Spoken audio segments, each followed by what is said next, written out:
요한일서 4장 말씀입니다. 신약 성경 391면입니다.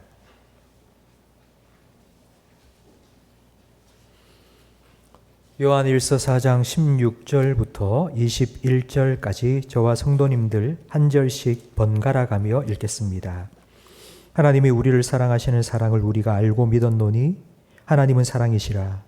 사랑 안에 거하는 자는 하나님 안에 거하고 하나님도 그의 안에 거하시느니라. 이로써 사랑이 우리에게 온전히 이루어진 것은 우리로 심판날에 담대함을 가지게 하려 함이니 주께서 그러하심과 같이 우리도 이 세상에서 그러하니라. 사랑 안에 두려움이 없고 온전한 사랑이 두려움을 내쫓나니 두려움에는 형벌이 있음이라. 두려워하는 자는 사랑 안에 온전히 이루지 못하였느니라. 우리가 사랑함은 그가 먼저 우리를 사랑하셨습니다. 누구든지 하나님을 사랑하노라 하고 그 형제를 미워하면 이는 거짓말하는 자니 보는 바 그 형제를 사랑하지 아니하는 자는 보지 못하는 바 하나님을 사랑할 수 없느니라. 우리가 이 계명을 주께 받나니 하나님을 사랑하는 자는 또한 그 형제를 사랑할지니라. 아멘. 우리 청년부, 저는 영화를 좋아합니다. 영화 보러 자주 가는데요. 최근에 간 적이 없습니다. 재미있는 영화가 별로 없었기 때문입니다. 그런데 지난주에 개봉한 영화 꼭 가보고 싶습니다. 그 영화의 제목은 인사이드 아웃 2편입니다. 9년 전 2015년 이 영화가 1편이 개봉되었을 때 제가 그 영화를 참 재미있게 그리고 감명 깊게 본 적이 있습니다. 그래서 2편이 나왔다는 소식을 듣고 꼭 가서 봐야 되겠다는 기대가 생겼습니다. 그 인사이드 아웃에 나오는 주인공들의 이름을 제가 말씀드리겠습니다. 기쁨이, 슬픔이, 소심이, 까칠이, 버럭이. 주인공 이름이 뭐 이랬냐 싶은데 한 사람의 마음속의 감정을 표현한 캐릭터들입니다. 이 인사이드 아웃이라는 영화는 한 사람의 내면의 감정을 이야기로 만든 애니메이션 영화입니다. 성도 여러분 하루 살아가면서 어떤 감정을 많이 느끼십니까? 미국의 여론조사 기관 갤럽에서 미국의 청년들, 20, 30대 청년들을 대상으로 설문조사를 했는데 그 질문 중에 하나가 당신은 살아가면서 가장 많이 느끼는 감정이 무엇입니까? 입니다.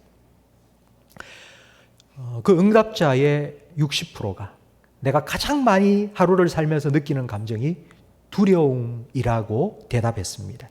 세상에서 가장 잘 사는 나라, 미국에서 살고 있는 청년들이 하루에 가장 많이 두려움을 느낀다.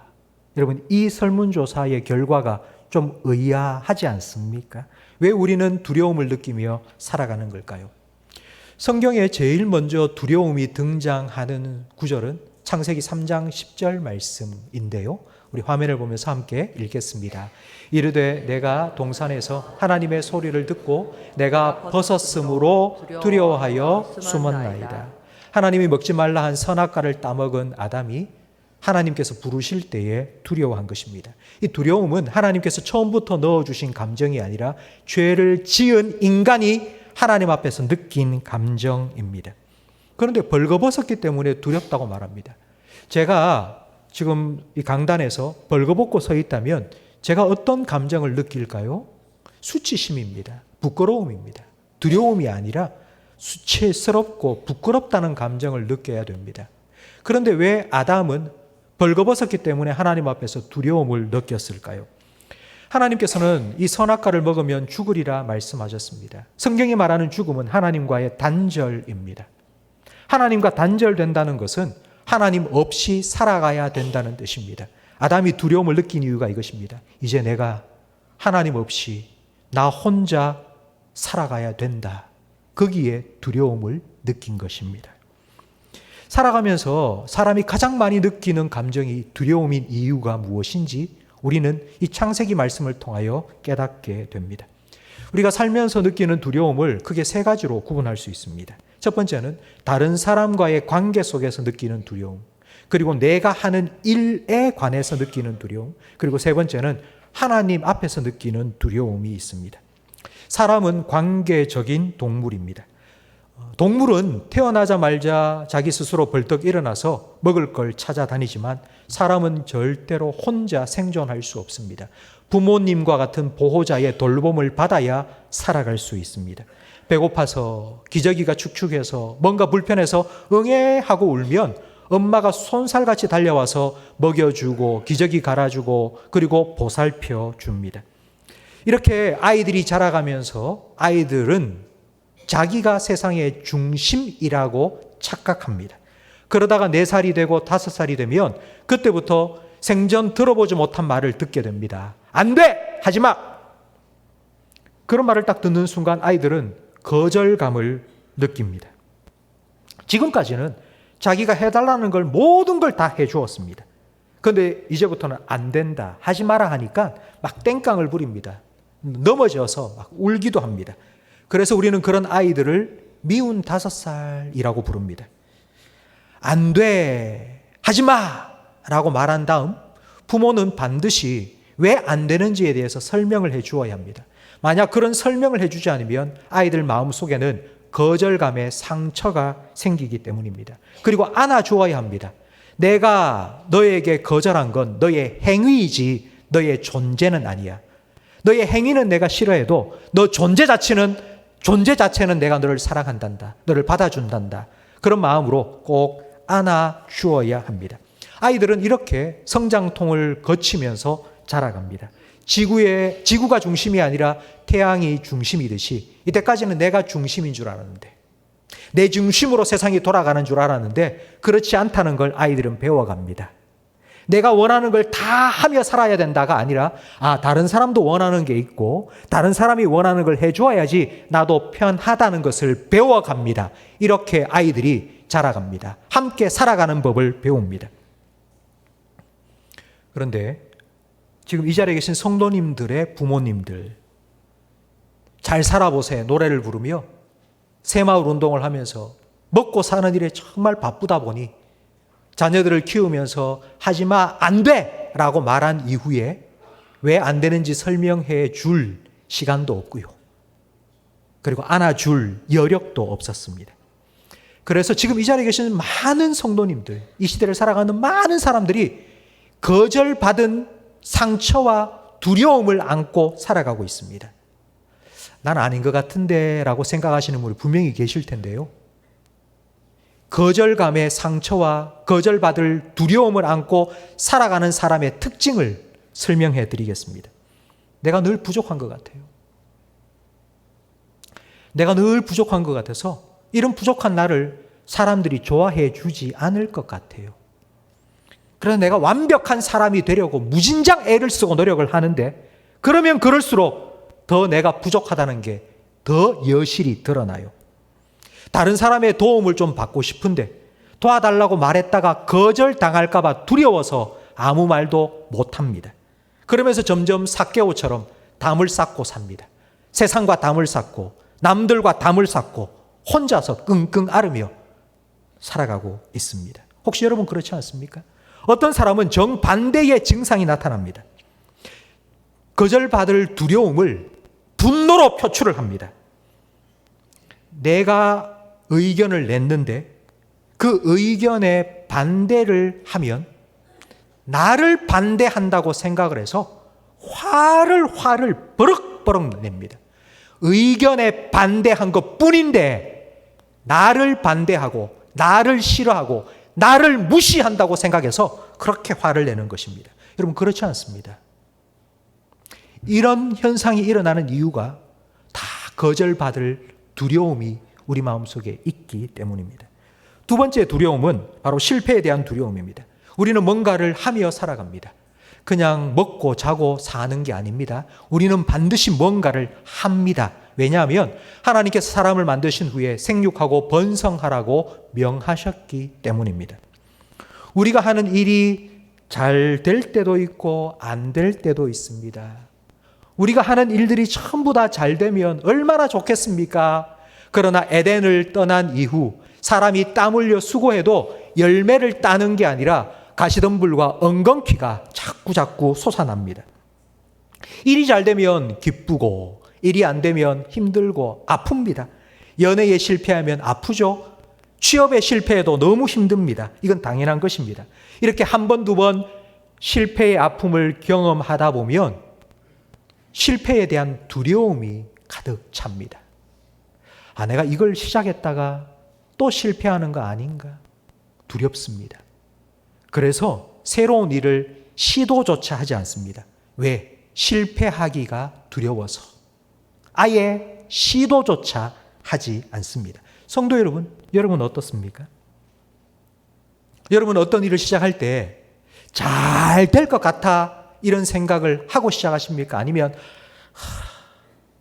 힘들 것 같은데 이런 생각부터 하십니까? 제가 만난 사람들 중에 거의 대부분은 안 될 것 같다 이렇게 생각을 하시는 분이 훨씬 더 많습니다. 뭔가를 한다 하면 잘 될 것 같습니다. 잘 될 것 같습니다 라고 말해주는 사람은 극히 드뭅니다. 다 안 될 것 같은데, 힘들 것 같은데, 실패할 것 같은데 그런 말을 하는 분이 훨씬 더 많습니다. 왜? 성공에 대한 기대감은 하나도 없고 실패에 대한 두려움을 안고 살아가는 걸까요? 여러 가지 이유가 있겠지만 성공에 대한 생각이 잘못되었기 때문입니다. 우리는 성공이라는 걸 반드시 우리가 목적한 걸 이루어야지 성공이라고 생각하기 때문입니다. 예수님께서 풍랑 가운데 무리를 걸어오시는 걸 보고 베드로가 주님이시거든 나도 걸어오라 하십시오. 오라! 그래서 베드로가 무리를 걸어갑니다. 배에서 바다로 내려서서 한 발자국 두 발자국 걸어가다가 중간에 이는 파도를 보고는 물속에 빠졌습니다. 이런 베드로는 성공한 사람입니까? 실패한 사람입니까? 다 베드로 실패했다고 생각하실 겁니다. 예수님께서는 이 베드로를 향해서 믿음이 없는 자라고 말씀하지 않으셨고요. 믿음이 작은 자여라고 말씀하셨습니다.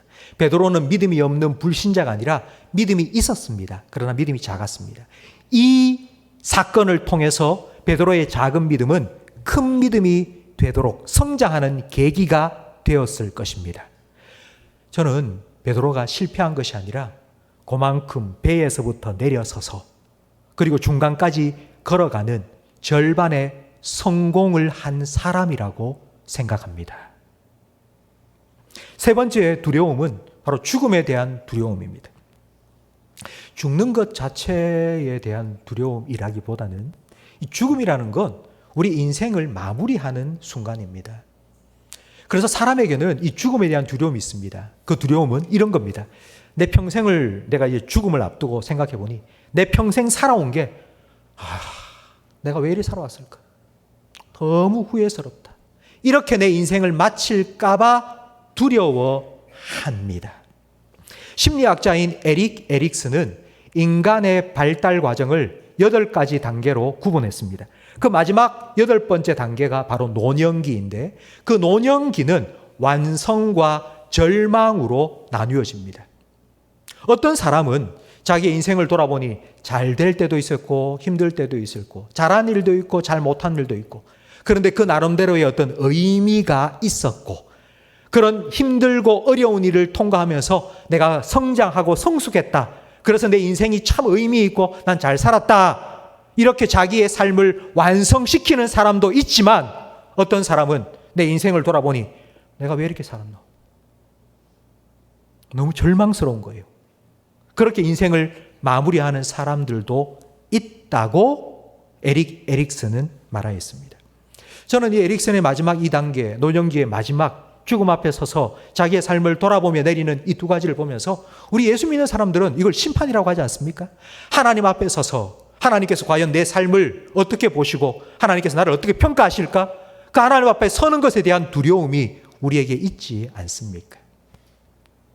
이 3가지 두려움, 사람들과의 관계 속에서 거절당할까 봐 두려워하고 그리고 내가 하는 일이 실패할까 봐 두려워하고 그리고 하나님 앞에 섰을 때에 과연 하나님은 내 인생을 어떻게 평가할까 봐 두려워하는 이 마음, 이 두려움을 우리는 어떻게 이길 수 있을까요? 오늘 본문 18절 말씀을 함께 읽겠습니다. 사랑 안에 두려움이 없고 온전한 사랑이 두려움을 내쫓나니 두려움에는 형벌이 있음이라. 두려워하는 자는 사랑 안에서 온전히 이루지 못하였느니라. 아멘.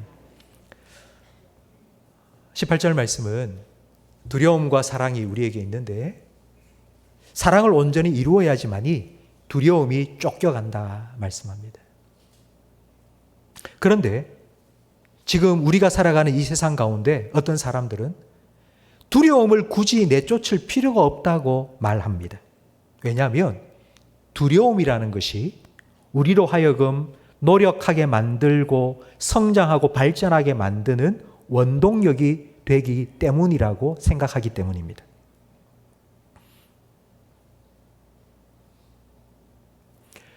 동물은 움직이는데 동물을 움직이게 만드는 원동력이 있습니다.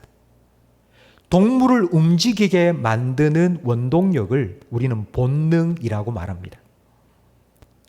연어는 바닷가에 살다가 자기가 태어난 곳으로 다시 거슬러 강물을 거슬러 올라갑니다.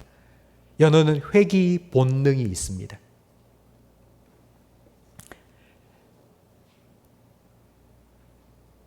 위험을 감지하면 사슴은 손살같이 튀어올라 도망칩니다.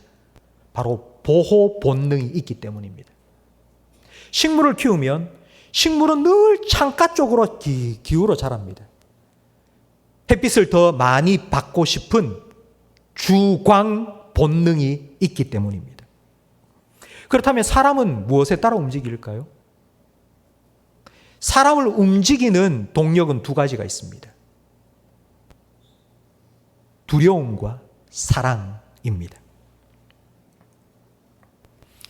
집에 와서는 손가락 하나 까딱 하지 않고 소파에 누워서 텔레비전만 보고 있던 남편이 갑자기 막 청소기를 막 돌리고 있는 거예요. 이유는 두 가지 중에 하나입니다. 남편 친구가 최근에 이혼을 당해서 나도 이혼당하면 안 되겠다. 그래서 열심히 청소를 할 수 있고요. 두 번째는요. 정말 아내를 사랑해서 아내를 도와주고 싶은 마음으로 할 수 있습니다. 공부를 지지리도 안 했던 아들이 책상에 앉아서 공부를 하고 있네요. 두 가지 이유 때문입니다. 첫 번째는 네 시험 성적 떨어지면 용돈 끊는다 말했기 때문에 안 돼. 두 번째는 꿈이 생긴 거예요. 내가 이렇게 하고 싶다는. 그래서 그 꿈을 이루기 위해서 내가 열심히 공부해야 되겠다 생각하고 앉아 있는 겁니다.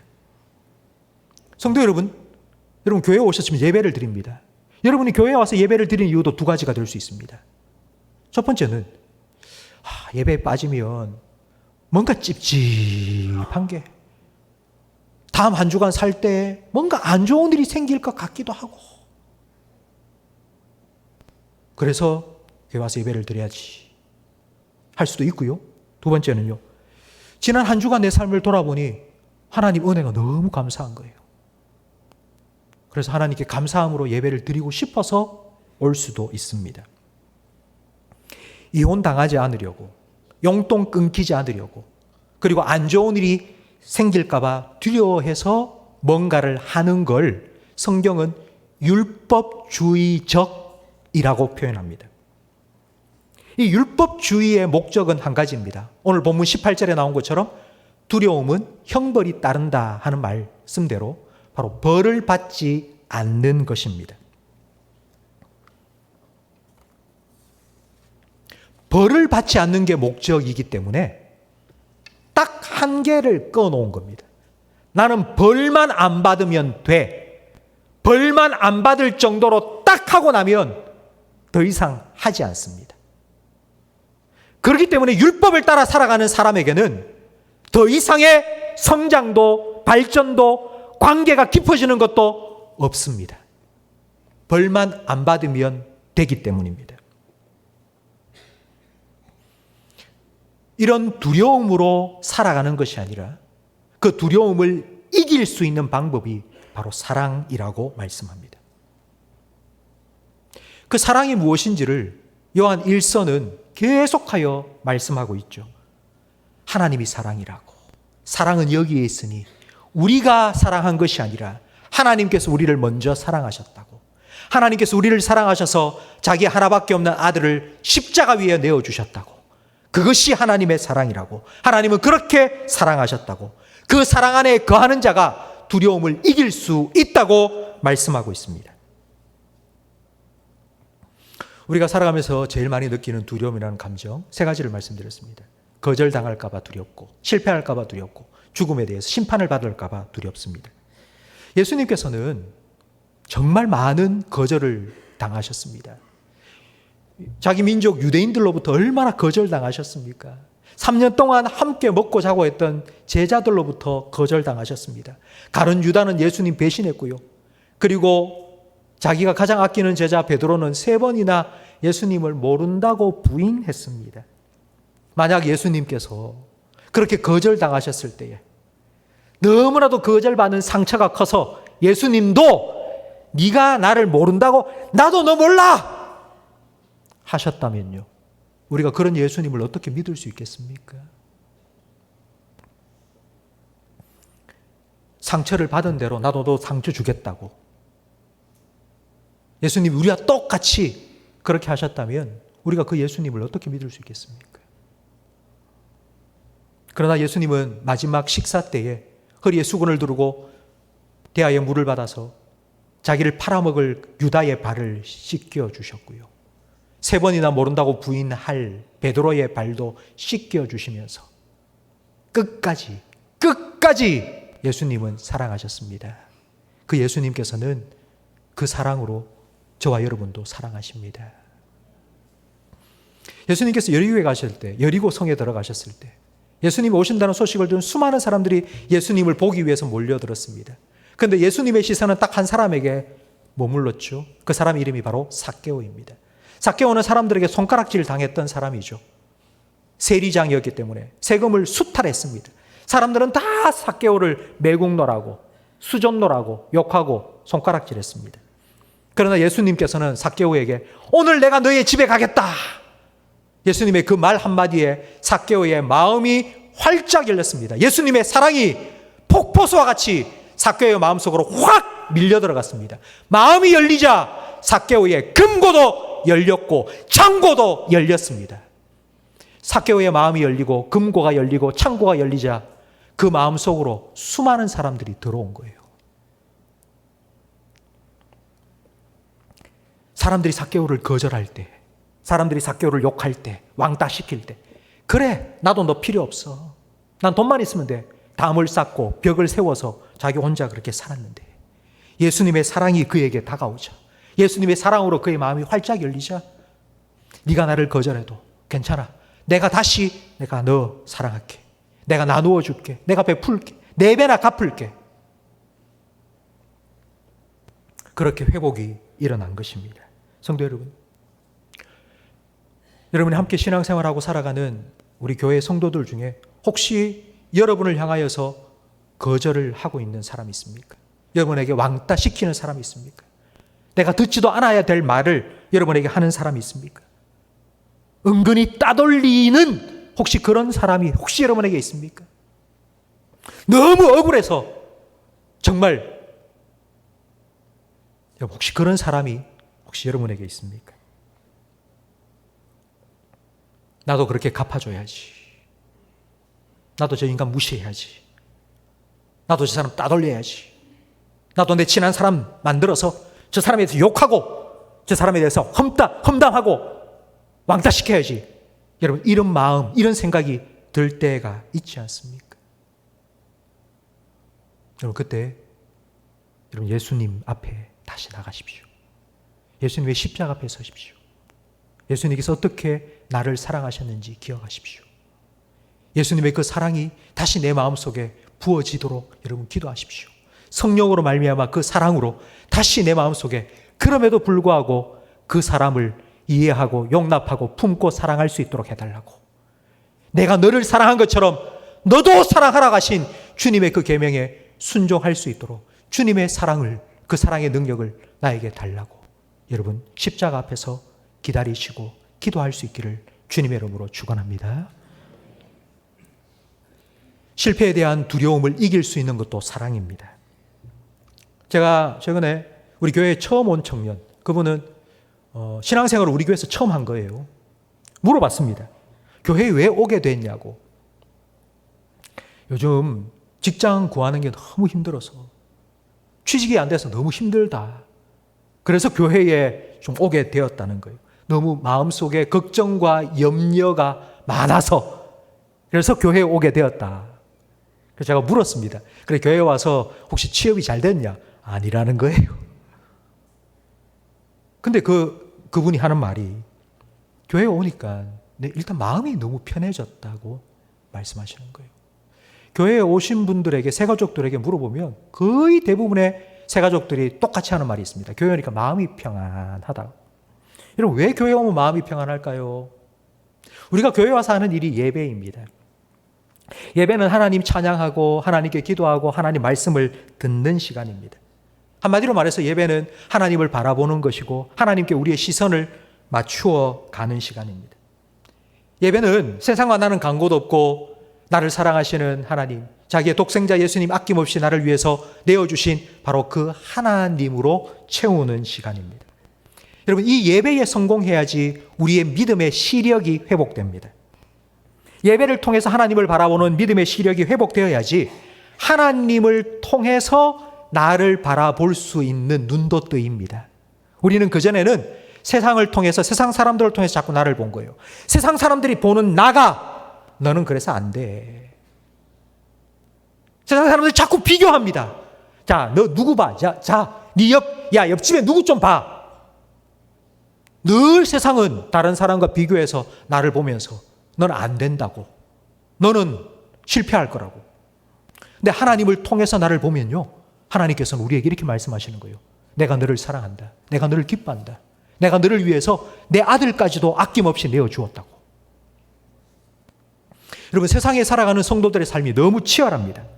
우리는 세상을 살아가면서 일주일 내내 눈만 떴다 하면 내가 해야 될 일을 생각합니다. 오늘 아침에 눈 뜨고 나면 오늘 내가 누구를 만나야 되고 뭘 해야 되고 뭘 해야 되고. 여러분, 얼마나 힘들게 한 주간 사셨습니까? 근데 주일날 교회 오면 우리가 무슨 생각을 하느냐면요, 하나님이 하신 일을 듣는 거예요. 하나님이 나를 위해서 무슨 일을 이루셨는지를 듣는 게 바로 예배예요. 내가 해야 될 일 생각 그만하고 하나님이 나를 위해서 일을 이루셨다고 듣고, 바로 그 하나님께서 나를 위해 그렇게 일하실 것이라는 믿음, 기대 가지고 다시 살아가는 것, 바로 그게 예배입니다. 성도 여러분, 하나님은 광야에 길을 내시고 사막에 강을 내시는 분이십니다. 그 하나님께서 여러분의 하나님이십니다. 그 하나님께서 여러분 아버지가 되시고 목자가 되셔서 여러분 지키시고 여러분과 함께 하시고 여러분을 인도해 주시겠다고 약속해 주셨습니다. 우리는 그 하나님을 지금 예배하기 위해서 이 자리에 나왔습니다. 성도 여러분, 예배를 드리면서 여러분의 시선이 하나님을 향하기를 간절히 바랍니다. 여러분의 귀가 하나님의 말씀에 귀 기울여지기를 주님의 이름으로 축원합니다. 세상 사람들이 하는 말 자꾸 듣지 마시고 하나님의 말씀에 귀 기울이세요. 내가 너를 지명하여 불렀나니 너는 내 것이라. 너는 내 사랑하는 아들이요 내가 너를 기뻐하노라. 그 하나님의 말씀에 여러분 귀를 기울이십시오. 그 하나님의 사랑, 십자가의 사랑 여러분 마음속에 채워지고 그 사랑을 다시 확인하고 그 하나님이 나의 아버지 되심을 다시 한번 기억하고 그 하나님을 힘입어 살아갈 수 있다면 우리는 실패에 대한 두려움 다 이길 수 있습니다. 성도 여러분, 하나님께서 여러분의 삶에 일어나는 모든 것들을 합력하여 하나님 보시기에 가장 선한 것들로 이루어 가실 줄 믿습니다. 여러분, 이 믿음으로 실패의 두려움을 이겨내시기를 바랍니다. 세 번째는 심판에 대한 두려움인데요. 우리는 예수님을 믿습니다. 예수님께서 십자가 위에서 당하신 그 십자가의 고통은 우리가 받아야 할 심판의 고통입니다. 우리는 예수님을 믿음으로 심판에서 축복으로 옮겨졌고요. 죽음에서 생명으로 이미 옮겨졌습니다. 그런데 의외로 많은 성도님들은 내가 계속 심판을 받을 것 같다는 오해를 하며 살아갑니다. 왜냐하면 심판과 징계를 구별하지 못하고 착각하기 때문입니다. 아들이 못된 짓을 하고 있는 걸 봤습니다. 만약 여러분의 아들이 못된 짓을 하고 있고 나쁜 짓을 하고 있는 걸 봤다면 그냥 지나갈 사람이 어디 있습니까? 만약 보고도 지나간다면 친아들이 아니든지 아들을 사랑하지 않든지 둘 중에 하나입니다. 하나님께서 우리를 만약 징계하신다면, 심판이 아니라 징계하신다면 그건 하나님께서 우리를 너무 사랑하시기 때문입니다. 사랑하는 아들이, 사랑하는 딸이 잘못되지 않도록 하나님의 아들 예수 그리스도를 온전히 닮은 모습으로 변화되기를 원하시기 때문에 하나님께서 그렇게 징계를 통하여서 우리를 조금씩 다듬어 가시고 계시는 겁니다. 이걸 히브리서 12장 7절 말씀은 분명하게 우리에게 말씀해 주고 있는데 우리 함께 읽어보겠습니다. 너희가 참음은 징계를 받기 위함이라. 하나님이 아들과 같이 너희를 대우하시나니 어찌 아버지가 징계하지 않는 아들이 있으리요. 징계는 다 받는 것이거늘 너희에게 없으면 사생자요 친아들이 아니니라. 아멘. 하나님께서 우리를 징계하신다? 그건 하나님께서 우리를 친아들, 딸로 인정하시기 때문입니다. 성도 여러분, 하나님의 징계의 손길 안에 놓여 있다고 느낄 때 아마 여러분의 인생 가운데 분명히 그런 순간이 있을 겁니다. 왜냐하면 여러분 하나님의 아들, 딸이기 때문입니다. 그때에 하나님 왜 나를 심판하시나? 여러분 그렇게 생각하지 마시고요. 하나님 이렇게 나를 사랑하시나? 여러분 꼭 생각하시기 바랍니다. 하나님께서 정말 여러분을 사랑하셔서 하나님께서 여러분을 아들, 딸로 부르실 때에 하나님이 가지고 계신 하나님의 목적, 예수님을 닮은 온전한 아들, 딸로 만들어 가시기 위해서 하나님께서 그렇게 지금도 나를 징계하시고 빚어가시는구나 여러분 믿으시고 그 하나님의 사랑 안에서 여러분 심판에 대한 두려움을 이겨내시기 바랍니다. 하나님께서는 반드시 그 징계의 과정을 통하여서 우리가 하나님 앞에 언젠가 섰을 때에 너 정말 잘했다. 너 착하고 충성된 종이구나. 사랑하는 아들아, 사랑하는 딸아, 정말 잘했다. 하나님께서 그렇게 기쁨으로 우리를 품어주시고 맞아주시고 안아주실 겁니다. 성도 여러분, 날마다 이 하나님의 사랑을 힘입어 살아가시기 바랍니다. 예수님께서 세례를 받고 나오실 때에 하나님께서 이렇게 말씀하셨죠. 우리 마가복음 1장 11절 말씀을 함께 읽겠습니다. 하늘로부터 소리가 나기를 너는 내 사랑하는 아들이라 내가 너를 기뻐하노라 하시니라. 예수님이 세례를 받으신 건 예수님이 공생애를 시작하시기 전입니다. 예수님께서 기적을 행하신 것도 아니고요. 예수님께서 복음을 막 전파하고 다니신 것도 아니고요. 그냥 이제 예수님 막 시작할 때에 세례를 받고 딱 올라오시니까 하나님께서 너는 내 사랑하는 아들이고 내 기뻐하는 자라 말씀해 주셨습니다. 성도 여러분, 우리가 뭔가를 대단한 일을 해야지만 하나님께서 와, 너 정말 참 내 아들답다 이렇게 말씀하시지 않습니다. 우리가 막 복음을 막 전하고 막 선교를 많이 하고 뭐 그런 일을 해야지만이 하나님이 우리를 기뻐하시는 게 아니고요. 하나님 우리 존재 자체를 기뻐하시고 우리 있는 모습 그대로를 사랑하십니다. 이 하나님의 음성 앞에서 여러분 잠잠히 머물어 귀 기울여 들으십시오. 하나님이 얼마나 나를 사랑하시는지, 하나님이 어떠한 사랑으로 우리를 사랑하셨는지 그 사랑을 여러분 받아들이시고요. 그 사랑에 감격하시고요. 그 사랑을 힘입어 두려움을 이겨내시기를 주님의 이름으로 축원합니다.